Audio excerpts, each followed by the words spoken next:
अम्बेडकर जयंती है। न केवल आज हम लोग इकट्ठे यहाँ मैनपुरी में हुए हैं, बल्कि देश में जगह जगह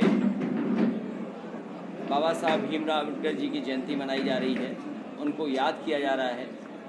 और आज इसलिए भी याद कर रहे हैं कि दुनिया में सबसे बेहतरीन और सबसे अच्छा संविधान अगर किसी देश को मिला है तो भारत में बाबा साहब भीमराव अम्बेडकर जी ने दिया। जहाँ भारत रत्न और देश में उन्होंने जिस तरीके से समाज को समझा, जहाँ वो अर्थशास्त्री थे, वहीं समाज की जो बुराइयां हैं उनको भी वो समझते थे। दुनिया में कहीं जाति को लेकर के इतना भेदभाव नहीं होगा।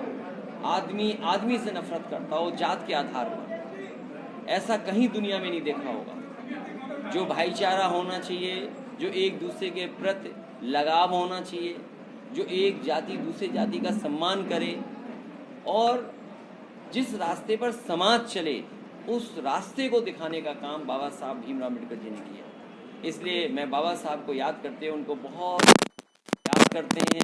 अपने सभी साथियों ने जो आज प्रार्थना पढ़ी है और संकल्प लिया है कि आने वाले समय में इस संविधान को बचाने के लिए हमें जो भी जनता के बीच में जन जागरण करना पड़ेगा, जन संदेश लेकर के जनता के बीच में जाना पड़ेगा और संविधान को बचाने के लिए संविधान की जो मूल भावना है, जो हमारी प्रस्तावना में है कि भारत हमारा लोकतांत्रिक देश हो, भारत हमारा सेकुलर हो, भारत हमारा समाजवादी रास्ते पे जाए, पंथ निरपेक्ष हो, उस रास्ते पे चलने का काम हम लोग करेंगे। यही संकल्प आज लिया।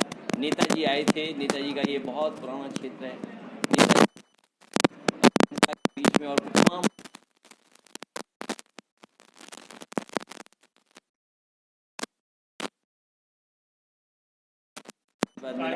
और हमें उम्मीद है कि जनता संघर्ष का जनादेश दिया है।